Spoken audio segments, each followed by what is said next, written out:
Welcome to Luca and Miguel. Enjoy the video. You begin now. Hold the front brake and rock the bike to feel play because you must confirm the problem.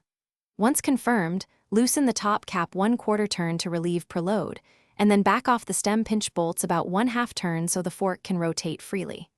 Make sure you have a 4 mm and 5 mm hex key, a torque wrench, grease, and rags on hand. This speeds recovery and prevents damage to bearings and cups.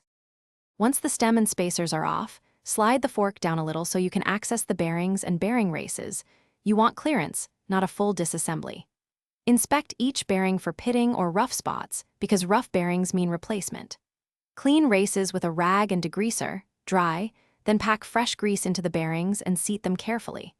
Make sure the crown race and top cover sit flush and aligned before you begin reassembly to keep. You finish by tightening the top cap just until all play is gone. Do not overpreload because that causes binding and premature wear. Next, align the stem with the front wheel, then tighten the stem pinch bolts evenly to the manufacturer's torque spec. Once done, double-check alignment. After reassembly, test ride and recheck for play and smooth steering. If you hear creaks or feel binding, make sure to retorque to spec and, if necessary, remove components to re-grease the bearings. This single troubleshooting step solves most remaining issues.